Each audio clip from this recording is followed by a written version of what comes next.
to write a proposal for research grant. So normally whenever we are either starting our professional career or maybe even during the midst of the career, there is a lot of pressure on us to write research proposals and to get research funding. So how do we write a research proposal? What are the ingredients of a research proposal? What are the do's and don'ts while writing a research proposal? I would like to shed some light on that. I am no expert on writing research proposals. We will try to find out how to write a proposal for a research grant. Now, we have all heard of a research paper, and we are here to discuss about research grant. So there is a slight, there is a similarity and also there is a slight difference between how you write a research paper and how you write a research grant. So a research paper requires an overall argument and provides evidence to support it. So whenever you are writing a research paper, basically you give an argument that this is my hypothesis, and then using a methodology and doing experiments or some analysis, you prove that this is finally my result. So this is an argument that you make in the paper, and your whole effort goes on to prove that why your argument was correct. So that is the whole idea behind writing a research paper. So you have an argument and you have to support that. You have to provide evidence for that argument. While in a research proposal, it is organized around questions to which the author does not have an answer. So that is a basic difference. वहाँ आपके पास कुछ hypothesis है, आपने उसको prove किया, and you want to show that this is correct because of the following reasons. But this is an open-ended problem, research, because अगर पहले से ही आपको जवाब मालूम होता, then what was the need to do research? So therefore the answers are not available a priori. So many of the foundations of writing a research paper and research proposal overlap, but the fundamental philosophical difference lies in the fact that you may here make a hypothesis and you say, give me this much fund, give me these facilities, I will try to prove this. While in a research paper you say, this is my hypothesis and this is how I proved it. So that is the basic difference between a research paper and a research proposal. Now before you write any research paper or any research proposal, before you tell others, you have to ask some questions to yourself. सबसे पहले अपने से बात करनी होती है. And I think these three fundamental questions, if rightly answered, they solve half the problem, and half well begun is half done. So what do you plan to accomplish? What do you want to do in your research proposal? That must be very clear in your mind. Why do you want to do it? Now we all know the easy answer is because that is necessary for promotion. So I am not talking in those terms. I am talking in terms of how an academician or a researcher should feel. I am talking in those terms, in purely academic terms. What do you want to do with that proposal? And the third thing, how are you going to do it? So these three questions you must ask yourself before you start writing the project. And if you can answer yourself, I think you can even answer the research committee. And if you yourself cannot answer these questions, you are going to face rough weather before the committee. So these three questions, we will return back to this slide later on. So what, why, and how. So a prerequisite of a research proposal should convince others. Others means the committee which will evaluate your proposal, that you have a worthwhile research project. And secondly, you have the competence and the work plan to complete it. So एक तो आपका project should be worthwhile, it should not be junk, it should not be crap, it should follow some scientific methodology, it should follow the rules of the game or whatever subject or whatever domain you are interested in. Secondly, you should have the competence. Now this again is a very subjective thing, but as far as competence goes, the way you write a proposal itself reflects upon your competence. So if a proposal is written very well, that shows that you have the competence to perhaps go ahead with the proposal. And if the proposal is not written very well, then you are casting doubt on your competence. And you also have to have a work plan. मेरे पास बहुत अच्छा idea है, उससे कुछ नहीं होगा. उस idea को मैं कैसे implement करूँगा? So that plan should be very concrete, to the point. So because the people who are evaluating your proposal, mostly they're experienced people, higher ranking people in the ministry or in the research department. So they have been doing this for a very long time. So you must be able to convince them that what is your work plan and how you will go about doing it. A research proposal should contain all the key elements involved in the research process. So it should be a thorough, well-bred research project where all the key elements, key scientific elements, they form part of the research proposal, and it should include sufficient information for the readers to evaluate the proposed study.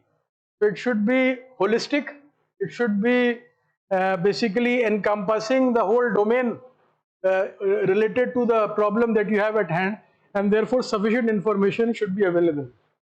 And sometimes it is said that a good proposal is one where if that proposal is given to any other expert, he or she should be able to accomplish that project. So it should be so well written that everything is so clearly mentioned that any expert in that area, given your proposal, should be able to accomplish that project. That is a quality of your proposal that is expected the way it should be written. Now prerequisites it should have sufficient information to convince your readers that you have an important research idea, you have a good grasp of the relevant literature and major issues, and that your methodology is sound. So these are some of the prerequisites, which is another way of us answering the question, what do you want, how do you want, why do you want, all these things. So all these are the prerequisites of a research proposal. And lastly, your methodology should be sound.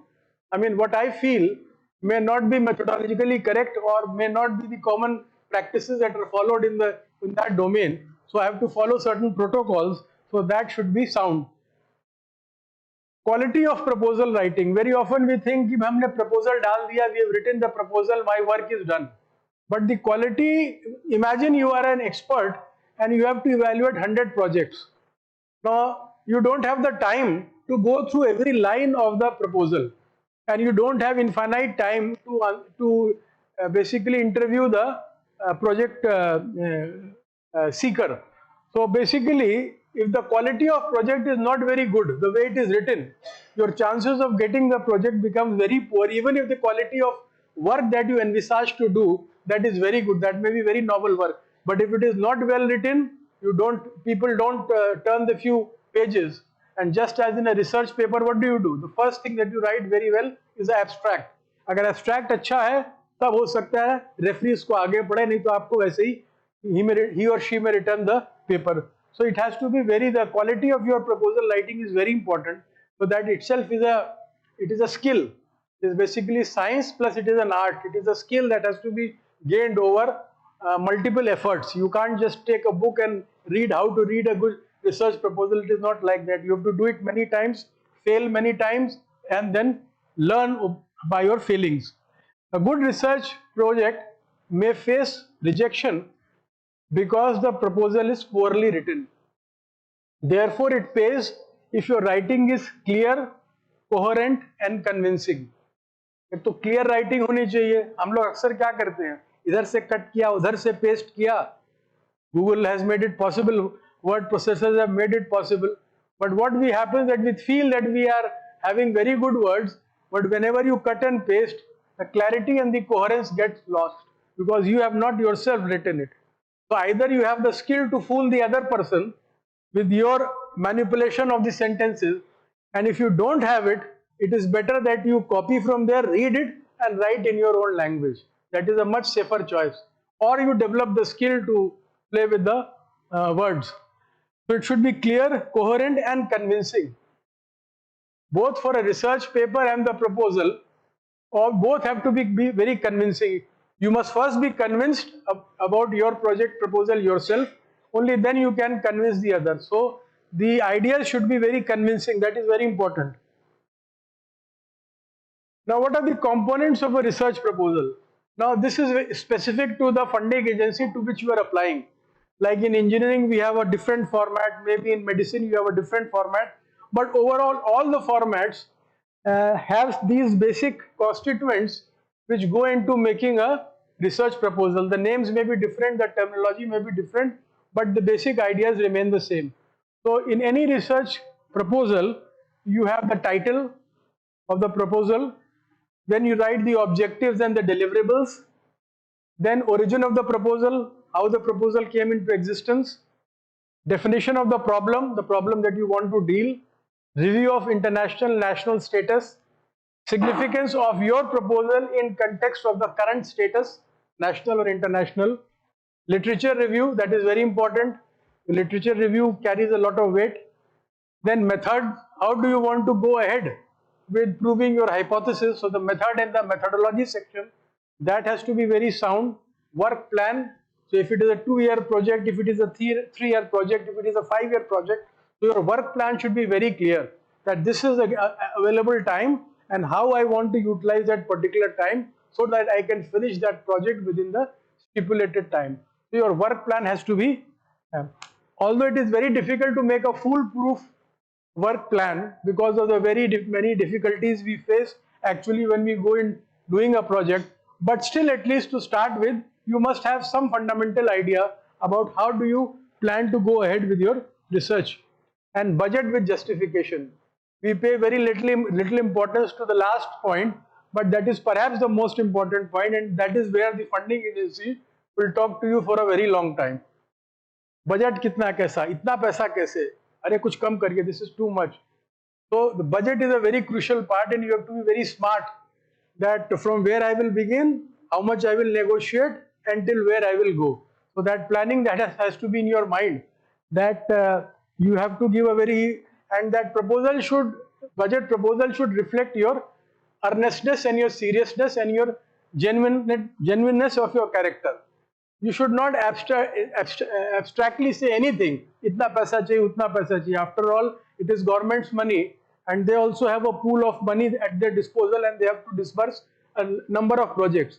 So they cannot give you what you want. They can give you what you need and what they can give. So that has to be a compromise between both of them. Therefore, your budget has to be very methodically designed, and there must be a sound justification for the money that you are asking or the research positions that you are asking. So that is also a very important part of the budget justification, because I have seen that most of the time, other than the technical questions and the work plan, most of the time is spent with the people on discussing this budget and justification. So title. So title, as you know, is similar to the title that you write in a research paper. So there are certain golden rules for writing a title. I have brought some examples also from your discipline of Ayurveda also. So I will show you some of the titles. So your title should tell your reader what your research proposal is about. So the first thing that it should tell you about this, my thoughts on developing Ayurveda. Now this cannot be any topic for research proposal. This is absurd. It is your thought, very well, keep it with you. But we want a specific, that what the proposal is about. Be specific. The proposal title should be as short as possible. There should not be excess use of words. It should be very specific. It should attract the attention of the reader. It should not be a monotonous type of topic. We will see some examples. It should be informative, yet concise. It should deliver all the information that is required, but still it should be concise. So writing title also takes a lot of time. Avoid jargons and abbreviation, that you all know we should not use abbreviations, at least in the title.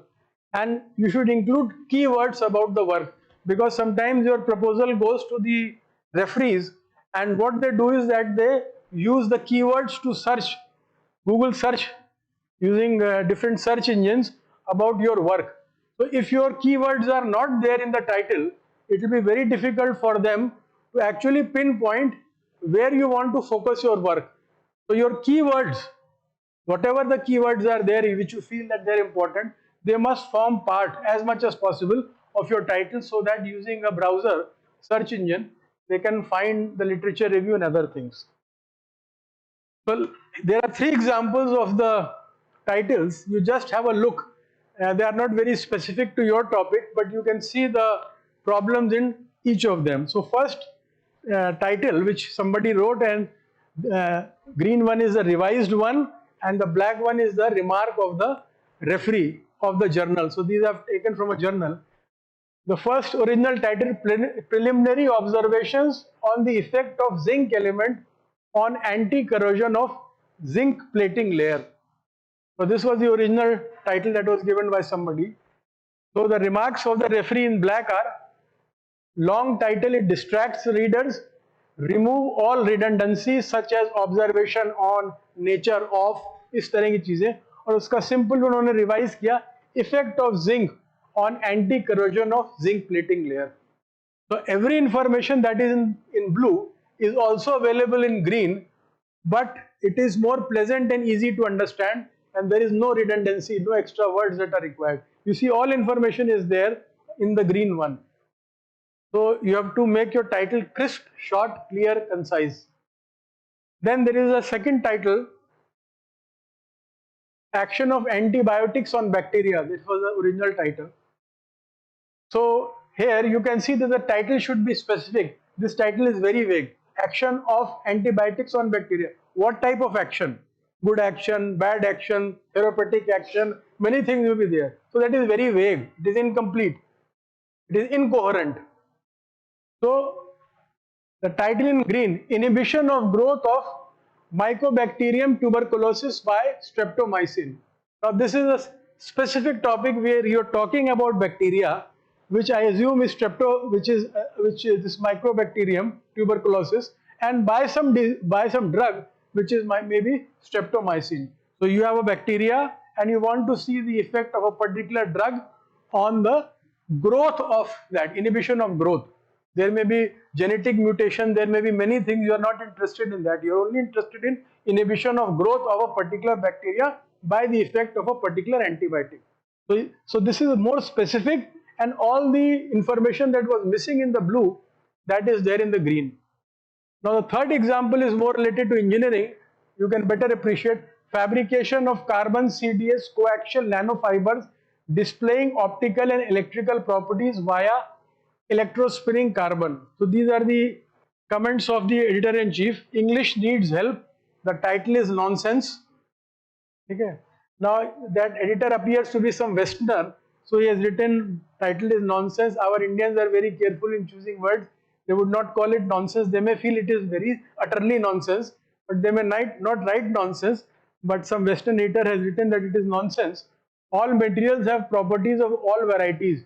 You could examine my hair for its electrical and optical properties. You must be specific. I haven't read the paper, but I suspect there is something special about these properties. Otherwise, why would you be reporting? आप properties के बारे में बात करें, किस property के बारे में बात कर रहे हैं? My hair have some electrical property, but am I studying that? So the electrospinning of carbon coaxial nanofibers with optical and electrical properties. So we are studying special fibers and we are studying their optical properties. We are not studying them in general. So this is an example of show. These are some titles I have taken from Ayurveda, some seminal papers that I received. So here also you can see that these can be titles of your research or some similar type topics you can do, because these are basically titles of a paper, a research paper, but it can be similar. So you can see double blind randomized control pilot study comparing classic Ayurveda medicine and then combinations in RA. So you can see these are some of the examples you can see in the area of Ayurveda. These are three topics of my research proposal which I sent. So I thought that I should also not quote others' work, some credit I should also take. So my first topic was a DST project, so electrohydrodynamic optimization for micro nano capsule formation in targeted drug delivery. So I've tried to give more maximum information and in as short a word as possible. Then this was the second one, design of high temperature facility for graphite dust formation and transport, and this is the third one where they are giving the third project as an extension of the second project, and you can see from the title that the second title was design of high temperature facility. So in the second project the facility has been designed, and now in the third project graphite studies in high temperature facility, means the money that you gave for the second project that has been utilized, that facility is now made, and now in the second project I want to use that facility to further augment that work. So that is how you can have a similar title, but you can just show that it is an extension. Now, once you have written the title, the next thing that you have to write in your proposal is objective. आपने देखा होगा ना, objective हमेशा लिखने पड़ते हैं किसी proposal में कि भाई objective क्या है. And so there are certain guidelines for objectives when proposals come to us to evaluate. So the first thing that we see is objective. Objective क्या है proposal का?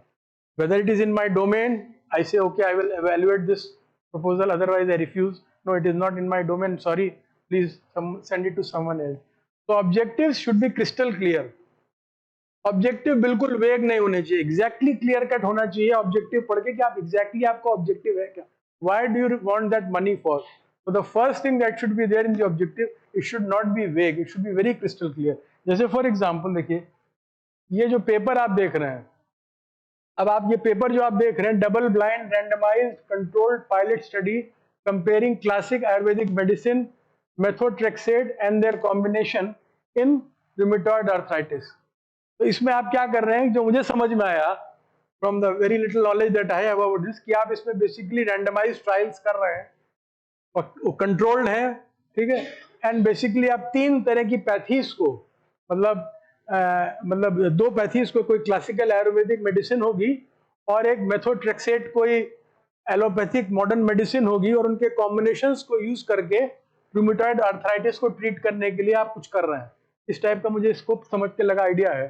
तो बेसिक बात यह है कि it should be crystal clear what do you want, there is no ambiguity, it should be very clear. So your objectives have to be very clear. Objectives should not be too many. कई लोग 8-8, 10-10, 15-15 objective लिख देते हैं. इतना objective तो आदमी की जिंदगी में नहीं होते. एक रिसर्च में कैसे इतने ऑब्जेक्टिव हो सकते हैं. Our objectives in life are also very limited, 3, 4, 5, उससे ज्यादा छठा खोजना भी बहुत मुश्किल होगा. You will have to rack your brains.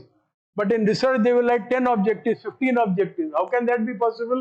You are not doing 20 research projects. You are doing 1 research project. So how can there be 10 or 20 research objectives? There can be at least 3, 4, 5, not beyond that. If it is beyond that, then there is some serious problem in how you are conceptualizing the whole project. So you must think that something is wrong और कुछ गड़बड़ हो रहा है. Preferably, they should be in bullet points. तो कभी भी text के फॉर्म में, फ्लोइंग टेक्स्ट में ऑब्जेक्टिव नहीं होने चाहिए. 0.1, 0.2, 0.3, 0.4 या 1, 2, 3, 4 जैसे भी लिखना चाहे. बुलेट में ये होता है कि लोग गिनते नहीं है कितने हैं, 1, 2, 3, 4 है बुलेट, और नंबर में पकड़ जल्दी आ जाता है. तो it should be in bullet points and they should not be too many and they should be crystal clear.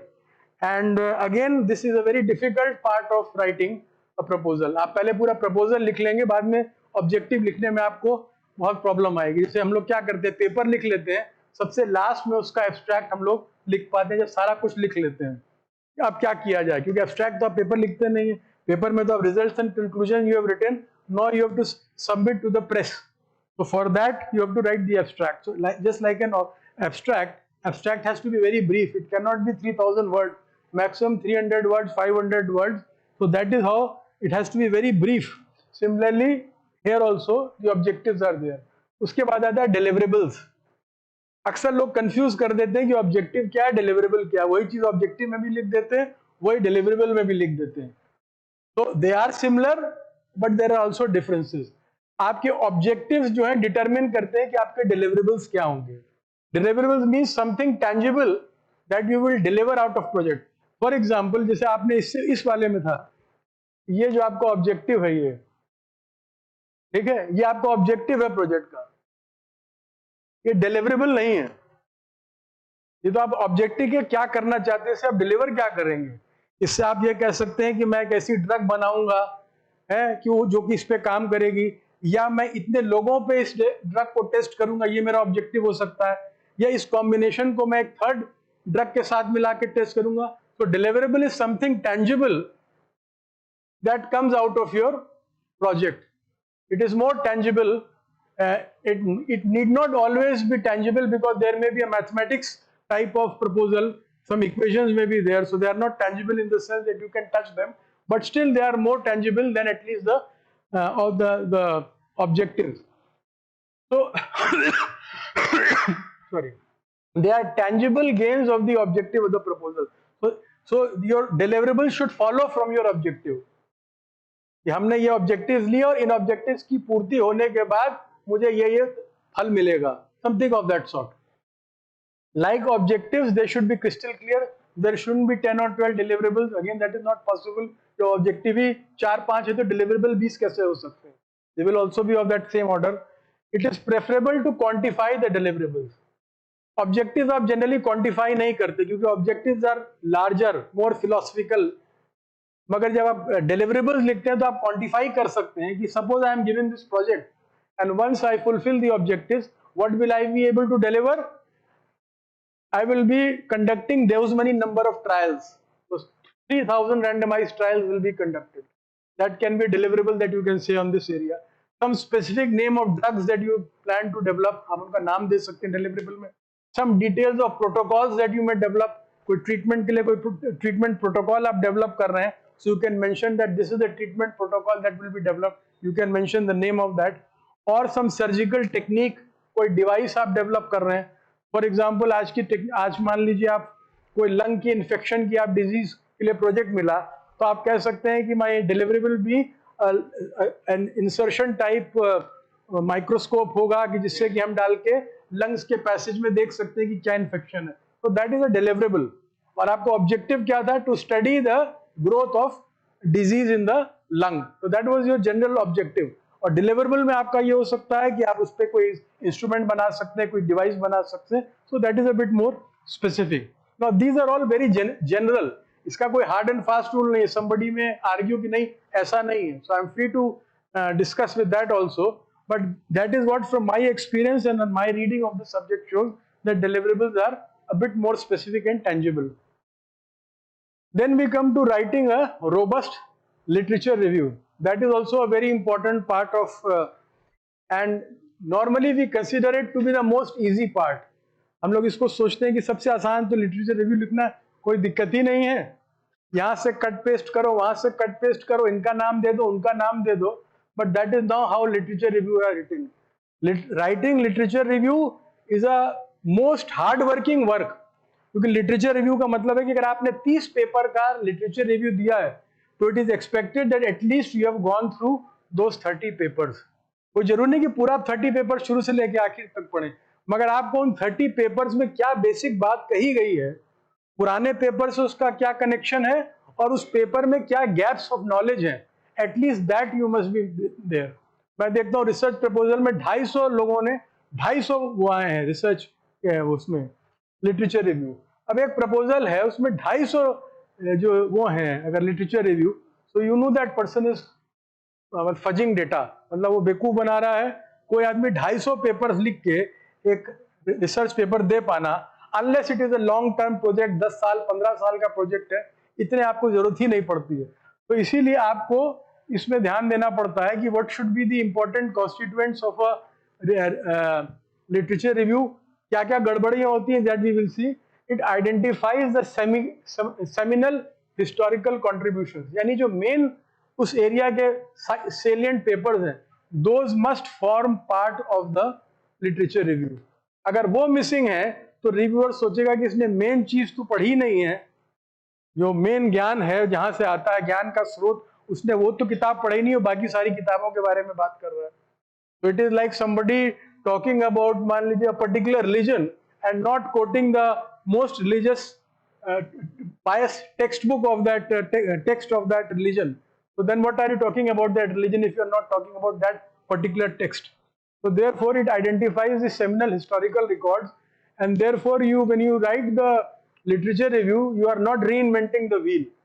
So you should also tell the contribution to others. You are not the first one who is doing it, others have also done. So you must not try to take all the credit for all the research that is being done. You must be humble and acknowledge the work of others, because whatever you are doing is on the basis of knowledge that you have gained from generations of people who have worked before you. So that concept कि आप अपने से बड़े लोगों को जिनसे आपने सीखा है उनके ज्ञान का उनको एक respect they, that should also come as part of your literature review. Outline the state of knowledge. जिस एरिया में आप काम कर रहे हैं उसके सेमिनल पेपर्स होने चाहिए और उसमें अभी तक क्या क्या किया गया है उस पर आपकी बात आनी चाहिए. And I will come to some examples just now. It demonstrates your understanding of the theoretical and research issues related to your research question. तो जो आपका रिव्यूअर है, that person will know that okay these are the important research papers that are there in the field and those have been quoted, and this shows that at least the person who has written this proposal has worked hard in reading the papers that are relevant to his or her subject. So एक तो वो दिखाता है. दूसरा, it indicates your ability to integrate and synthesize the existing literature. हम लोग literature review कैसे लिखते हैं? A and B in 1940 said so and so. C and D in 1950 said so and so. E and F in 1970 said so and so. This is not literature review. This is condemn bakwas. It is better if you don't write like this. You are irritating the other person. Literature review का मतलब है कि जो आप अपनी problem के objectives को frame कर रहे हैं, उससे संबंधित जो भी, can I talk little bit in Hindi, उससे संबंधित जो भी आप काम कह रहे हैं, whatever work you are saying, उससे संबंधित काम में जो भी चीजें लोगों ने काम की हैं, उनके बारे में उन्होंने क्या किया है, कैसे किया है, अगर संभव हो क्या नहीं कर पाए, या उनके करने में आपको क्या त्रुटि या कमजोरी दिखती है, ये लिटरेचर रिव्यू आनी चाहिए. लिटरेचर रिव्यू में लोग क्या करते हैं? A and B did so and so, B and C did so and so, E and D did so and so. ये लिटरेचर रिव्यू नहीं है. लिटरेचर रिव्यू का मतलब है कि जो आप प्रॉब्लम पोज कर रहे हैं, उसके फ्रेमवर्क में जो भी काम हुआ है, उसमें उसने क्या किया है, कैसे किया है, क्या नहीं कर पाया है, किस तरीके से किया है, आपका तरीका कैसे अलग होगा. ये होता है क्रिटिकल लिटरेचर रिव्यू. तभी इसका पता चलता है कि आपने पढ़ा है, नहीं पेपर पढ़ा. नहीं तो आप 250 पेपर कट पेस्ट करके डाल तो देंगे, आपको खुद ही नहीं पता कि उसके अंदर क्या लिखा हुआ है. और 250 पेपर पढ़ना बहुत मुश्किल काम होता है. तो देयरफॉर क्रिटिकल रिव्यू मतलब you are critically analysing each paper that you have mentioned in the light of what you want to do, and you want to show how that work either assist your work or needs some modification because it is incomplete, and therefore you want to pursue further beyond the point where the other scientist has left. तो आपको उसके basically उसका जो review कर रहे हैं उसके साथ आपका एक डायलॉग हो रहा है, बातचीत हो रही है. ये नहीं होता अक्सर लिटरेचर रिव्यू में.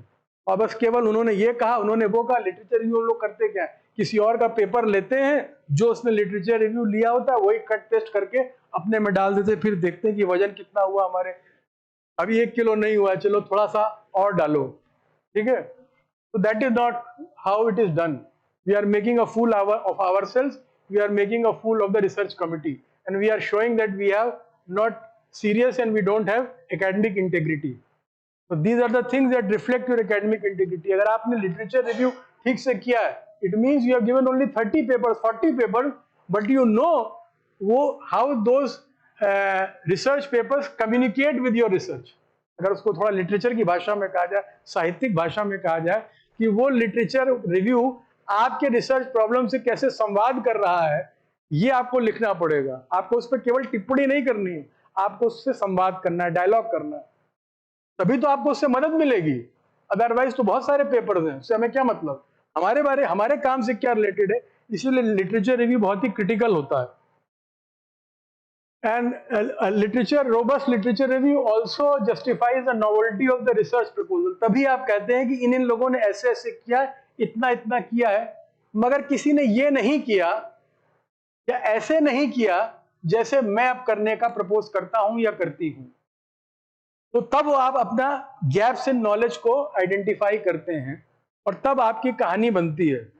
It is like a film story, gradually it is being building up, the script is building, ठीक है. And if you don't build a good script, then you know what happens to some films recently. The script was not built well and they fell on their face. If you don't build your script well, nobody is going to watch by paying 300 rupees. तो वो script आपको जो बनानी है उसको आपको धीमे धीमे एक एक स्टेप बाय स्टेप बनाना है. So it provides new theoretical insights or develop a new model as the conceptual framework for your research, convinces your reader, last point, that your proposed research will make a significant and substantial contribution to the literature and or society. आप society के लिए कुछ कर रहे हैं, fund मिल रही है, तो आपका सोसाइटी के लिए कुछ कंट्रीब्यूशन होगा या वर्ल्ड ऑफ साइंस में कुछ कंट्रीब्यूशन होगा. That is by resolving an important theoretical issue or filling a major research gap in the literature. तो ये आपको स्टैब्लिश करना है लिटरेचर रिव्यू में कि ये उन्होंने किया, ये नहीं कर पाए, ये मैं करूंगा. क्यों नहीं कर पाए, अगर आर्ग्यूमेंट मिल जाए तो भी बहुत अच्छी बात है. Some common shortcomings of writing literature review. अक्सर ये हम लोग देखते हैं, ये पेपर के साथ भी होता है. ऐसा नहीं कि ये केवल प्रपोजल के साथ, रिसर्च प्रपोजल के साथ. The same happens when you writing a research proposal for research. Lacking organization and structure, lacking focus, unity and coherence. Unity होगी कैसे? 3 उस जर्नल से कॉपी किए, 4 उस जर्नल से कॉपी किए, 5 उस जर्नल से कॉपी किए, तो जर्नल्स में यूनिटी नहीं है तो आपके लिटरेचर रिव्यू में कहाँ से यूनिटी होगी? तो वो झलक जाता है कि आपने कट पेस्ट किया है एंड देयर इज नो तारतम्य जिसको कहते हैं बिटवीन द वेरियस तो वो आपको करना पड़ेगा अगर आप जेन्युइनली अच्छा रिसर्च प्रोजेक्ट प्रपोजल लिखना चाहते हैं. Therefore writing a good research proposal में take months, 3 months 4 months iteration करना पड़ता है, इतना आसान नहीं है. Failing to cite influential papers, I recently repeated it. Failing to keep up with recent developments. अक्सर आप लिखेंगे पेपर 2005 के बाद आपने कोई रेफरेंस ही नहीं दिया है, तो सबसे पहले रेफरी लिखेगा कि क्या उसके बाद कोई काम नहीं हुआ 2005 के बाद.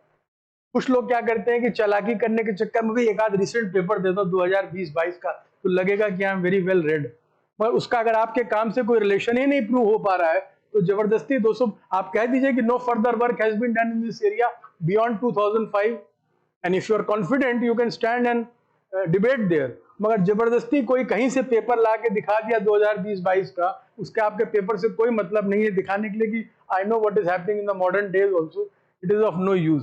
तो अगर ला भी रहे हैं कोई नया पेपर तो it has to be connected with your work, otherwise there is no date is not an is a important thing. और failing to critically evaluate paper, जिसको मैंने ब्लू हाईलाइट किया, ऑलरेडी टोल्ड यू कि आप critically evaluate नहीं करते papers को, केवल कट पेस्ट करते हैं, उसका कोई मतलब नहीं.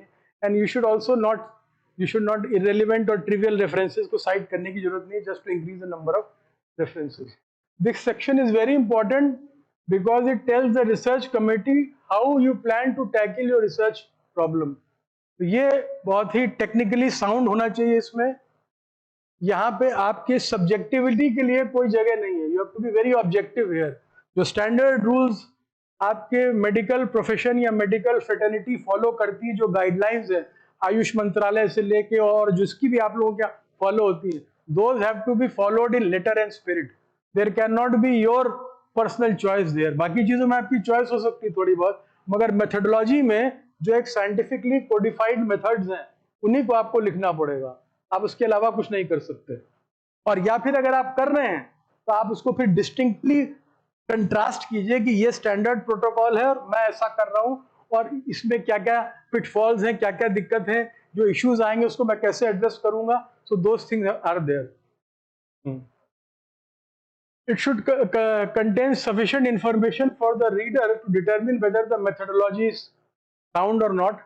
You need to demonstrate your knowledge of alternate methods and make the case that your approach is the most appropriate and most valid way to research your to address your research question. हम लोगों के science में choice बहुत नहीं होती है क्योंकि वहाँ पूरा सेट पैटर्न रहता है, मगर ह्यूमन बींग्स चूंकि बहुत डिफरेंटली बिहेव करते हैं तो आपके पास ज़्यादा लीवे है कि आप अपने सिस्टम को कैसे डिजाइन करेंगे, एक्सपेरिमेंट को कैसे डिजाइन करेंगे. तो ये आपको क्लियर कट होना चाहिए कि कई तरह की अप्रोच हो सकती है. अब जैसे वायरल फीवर किसी को हुआ है तो कोई लोग कहते हैं कि भाई वो खा लो एंटीबायोटिक. तो मैं जब पूछता हूँ कि एंटीबायोटिक क्यों खा लो, फीवर तो वायरल हुआ है, तो लोग कहते हैं और वायरस तो एंटीबायोटिक से मरता नहीं है, तो फिर ये एंटीबायोटिक क्यों खिला रहे हो. तो फिर उन लोगों को समझ में नहीं आता, बोले वो सेकेंडरी इन्फेक्शन ना हो जाए उससे, तो इसीलिए आप एंटीबायोटिक खा लीजिए. अब इस पर भी बहुत डिबेट हो सकती है कि भाई वो सेकेंडरी इन्फेक्शन तो नहीं हुआ, पता चला कुछ साइड इफेक्ट और हो गए उस एंटीवायरल के. हम लोगों ने कोरोना के टाइम में देखा कि एंटी फ्लू में फैबी फ्लू, एवरमेक्टिन, ये मेक्टिन, वो मेक्टिन, कितनी सारी एक्टिन खिलाई गई और जब उसको जाना था तो गया. तो इसीलिए मैं कह रहा हूँ कि ये सब चीजें देखिए मुझे बहुत मालूम नहीं है क्योंकि हम लोग बिल्कुल मतलब 1+1 हमारे यहाँ 2 होता है इंजीनियरिंग में, मगर मेडिसिन में शायद 1+1 2 नहीं होता. तो I am sorry that I am not an expert in that area, so I will not comment. Other people are there but with my limited knowledge I will not to venture in a field about which I don't know. But still logically जो मुझे लगता है कि इस तरह से लोग treat करते हैं, ये लाइन ऑफ ट्रीटमेंट स्टैब्लिश्ड है, इसमें ये पिटफॉल्स हम ऐसा करना चाहते हैं, या आप अपना एक पैरेलल मेथड दे सकते हैं, मगर उसकी भी कोई साइंटिफिक रैशनैलिटी होनी चाहिए कि मैं ध्यान करके बैठ जाऊंगा और कमरे में सोचूंगा 1 घंटे की वो मरीज ठीक हुए नहीं ठीक हुए, इस पद्धति से मैं ठीक करूंगा, तो ये सब नहीं चलेगा. Test matrices should be used to better communicate with the reader. अगर आप ये कर सकते हैं, हमारे यहाँ तो जरूर होता है कि हम फंडिंग एजेंसी को टेस्ट मैट्रिक्स दिखाते हैं, आप भी देते होंगे कि हम जैसे रैंडमाइज ट्रायल करेंगे तो ऐसे ऐसे करेंगे, ये प्रोटोकॉल होता है, तो उससे क्या होता है कि फंडिंग एजेंसी को एग्जैक्टली पढ़ने में मिल जाता है ये टेस्ट मैट्रिसेस जो हैं एग्जैक्टली हैं क्या करेगा. कई बार मैंने देखा है कि ऐसी टेस्ट मैट्रिसेस दी गई जिसमें फंडिंग एजेंसी वाले बिल्कुल मतलब गुस्से में आ गए. उन्होंने मैं गया था एक प्रोजेक्ट में, तो वहां उन्होंने कहा कि हम ऑक्सीजन से स्टडी करेंगे. पता चला क्या कि वो गए थे कोयले की खान में, SF6 गैस होती है, एक SF6 नाम की गैस होती है, और उसको स्टडी करने के लिए उन्होंने एक टेक्निक डेवलप करी, टेस्ट मैट्रिक्स, जिसमें ऑक्सीजन का इस्तेमाल किया जा रहा था. तो वो फंडिंग एजेंसी वालों ने कह दिया कि आप 1500 फुट जमीन के नीचे ऑक्सीजन ले जाके टेस्ट करेंगे, SF6 तो मिली ना मिली हो, कहीं अगर वो दब गया वहां पे कोयला, ऑक्सीजन परमिटेड नहीं है, तो आप समझते हैं कि क्या होगा. उनका पूरा प्रोजेक्ट जो है, जो बहुत अच्छे से चल रहा था, उनका मुंह के बल गिर गया. और उसके बाद तो वो लोग कन्विंस नहीं हुए, वो लोग समझ गए कि व्यक्ति जो है बहुत गड़बड़ है. उसको ये नहीं पता कि कोल माइन के अंदर ऑक्सीजन वर्जित है ले जाना, और वो एक ऐसा टेस्ट मेथड बता रहे हैं SF6 को डिटेक्ट करने के लिए जिसमें ऑक्सीजन की जरूरत पड़ती है. तो आप इमेजिन कीजिए कि इतनी बड़ी साइंटिफिक ब्लंडर वो कर रहा है. कौन, हाँ आप ये कहिए कि मैं SF6 को यहाँ से लाऊंगा, ऊपर लैब में टेस्ट करूंगा ऑक्सीजन यूज करके, ये तो समझ में आता है, मगर आप नीचे ही ऑक्सीजन ले जाके टेस्ट कर रहे हैं SF6 को, तो इस तरह की चीजें जो हैं टेस्ट मैट्रिक्स में नहीं डालनी चाहिए. और अगर आपकी टेस्ट मैट्रिक्स अच्छी बनी है, तो कोई अच्छा रिसर्चर है वो समझ लेगा कि आप भी कितने जेन्युइन रिसर्च किए, कितना पानी में है. वर्क प्लान, ये आपको वर्क प्लान भी देना पड़ता है. This is part of the project, because ultimately you demand a project for a given duration of time.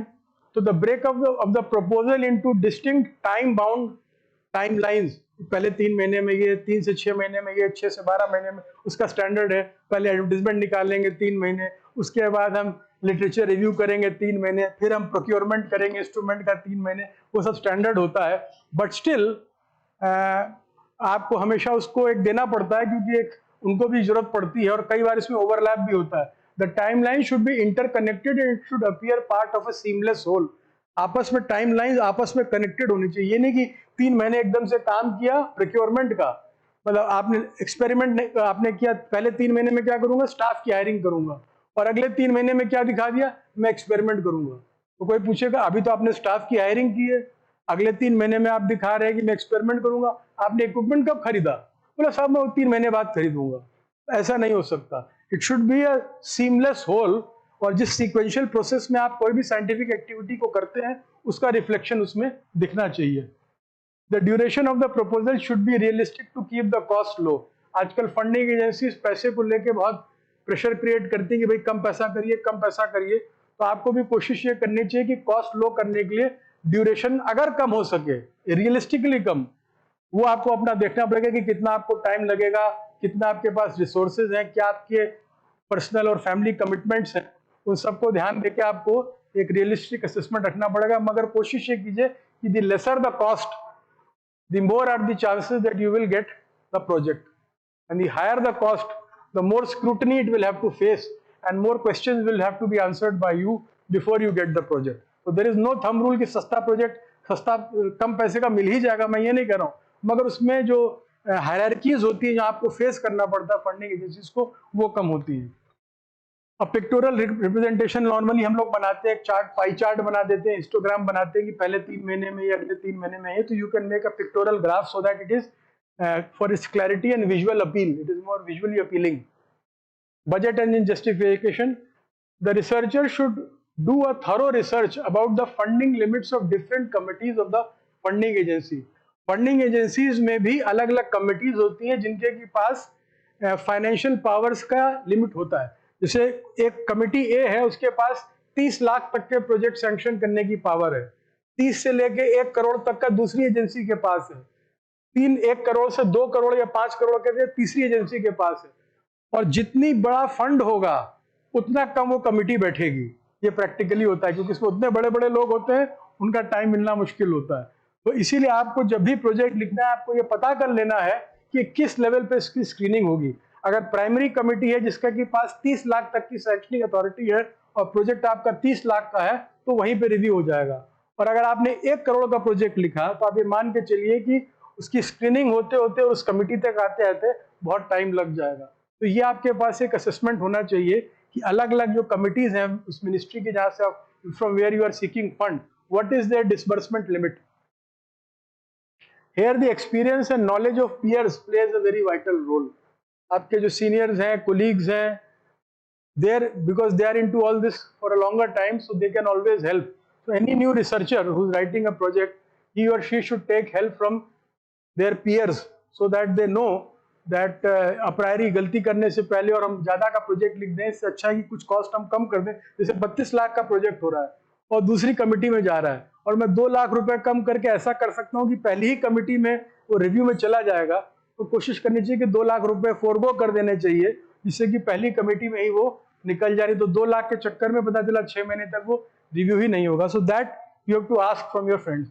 For first time project seekers the budget should be kept low. अगर आप first time project ले रहे हैं तो unless a very big name is associated with you, तो आपको थोड़ा सा उतना ही प्रोजेक्ट लेना चाहिए जिनको कि लगे कि चलिए वो नया कोलीग आ रहा है, उसको इनकरेज करने के लिए 10 लाख 12 लाख दे दें। अभी आप नए आए हैं, 4 पब्लिकेशन हुए और 2 करोड़ का प्रोजेक्ट लिख के दे दिया और कोई बड़ा नाम आपके साथ नहीं है, तो वेरी डिफिकल्ट। तो इसीलिए आपको ये भी देखना पड़ेगा कि आपको कितना पैसा लेना है।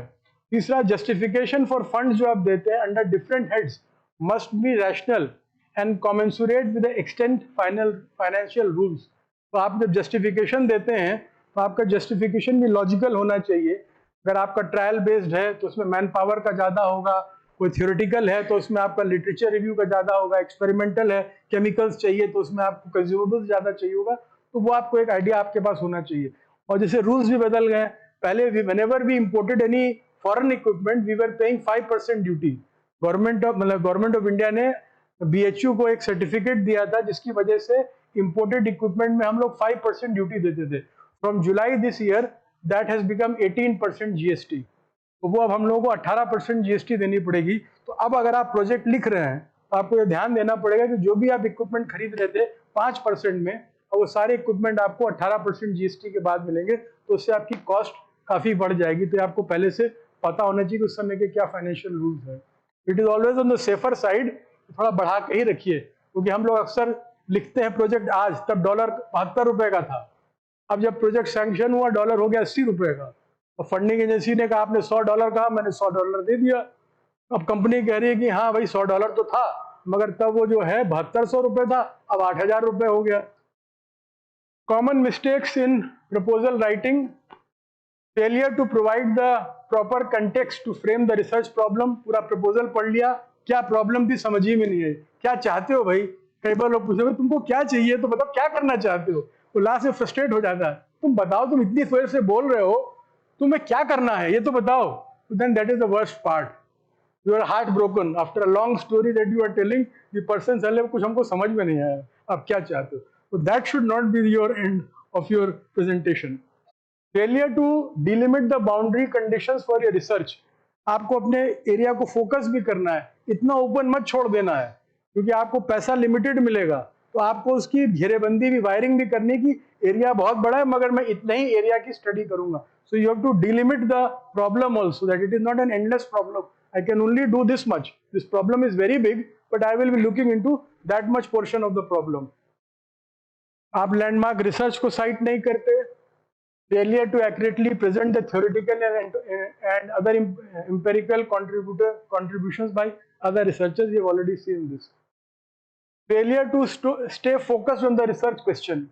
Research question आपने कहीं पे लिखा, अपने ऑब्जेक्टिव में लिखा, फिर बीच में कहीं गायब हो गया कहानी किस्से में, फिर वो बीच पे रिसर्च ऑब्जेक्टिव है।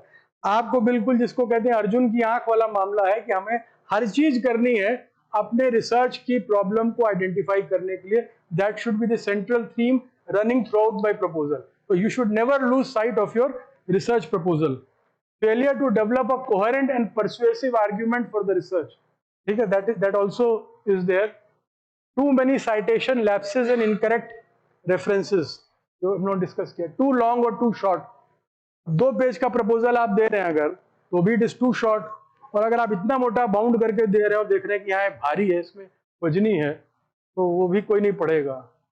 तो मतलब जितना उसकी जरूरत है उतना ही होना चाहिए. 2 रोटी खानी तो 2 ही रोटी खाएगा ना, 4 नहीं खा सकता.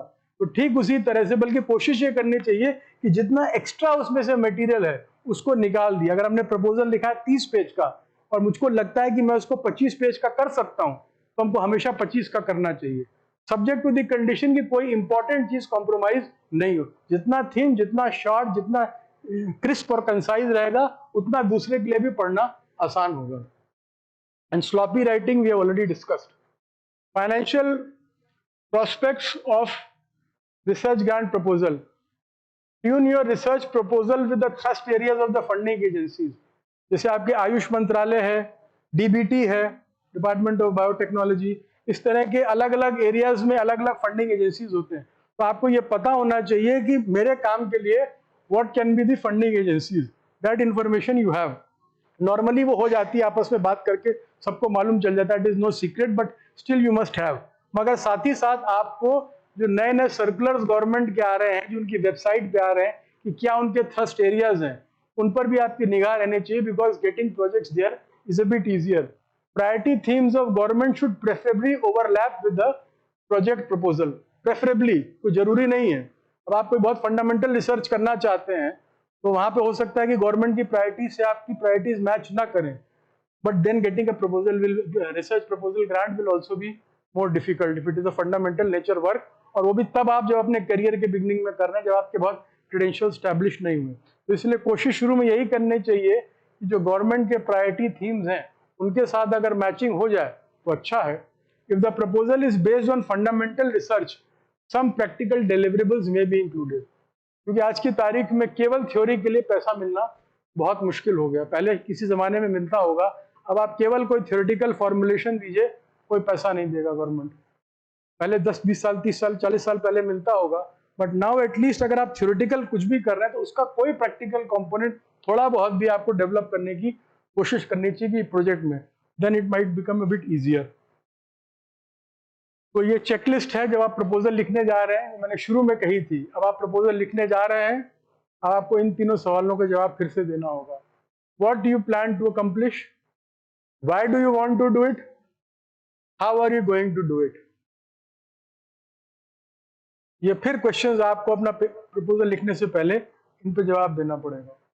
अब मैं आपको एक इंस्पिरेशनल स्टोरी सुनाने जा रहा हूं, ठीक है, जस्ट एनेक्डोट, ठीक है. तो this is an inspirational story for Ayurveda. Do you recognise this lady?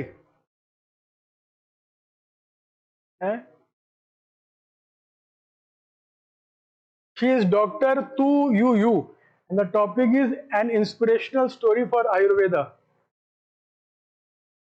This lady, she got the Nobel Prize in Medicine in 2015 and her work is on Chinese traditional medicine. यानी अब ये एक बहुत बड़ा question खड़ा होता है. अब मैं उसमें डिटेल में नहीं जाऊंगा, you know there are lot of debates involve in that. मगर एक चाइनीज ट्रेडिशनल मेडिसिन जो बोस्ट करती है कि हमारे पास सब कुछ है चाइनीज मेडिसिन में, वहां वो एक साइंटिस्ट मॉडर्न टेक्निक्स और टूल्स यूज करके अपनी एंशिएंट चाइनीज मेडिसिन को मॉडर्न साइंटिफिक वर्ल्ड के सामने प्रूव करा देती है कि this is the power of my Chinese medicine, and she is forced to be given a Nobel prize in medicine by the medical community which practises and preaches about modern medicine and allopathy and this and that. यानी ये inspirational story है कि जो लोग traditional sciences कर रहे हैं, उन्होंने एक देश में हमारे के बगल में अपने ट्रेडिशनल साइंस को कहां से उठा के कहां तक वो लोग ले गए. So this is a story, I found it interesting, that is why I added this. So she won the Nobel prize in 2015. In 1967 Vietnam war हुआ था, वहां के प्रेसिडेंट थे हो ची मिन, उन्होंने चाइनीज प्रीमियर जाओ एनलाई से कहा कि हमारे सोल्जर्स को मलेरिया बहुत हो जा रहा है, मलेरिया से मर जा रहे हैं क्योंकि फॉरेस्ट वगैरह का वो सब इलाका है, and where a majority came down with a form of malaria which is resistance to chloroquine.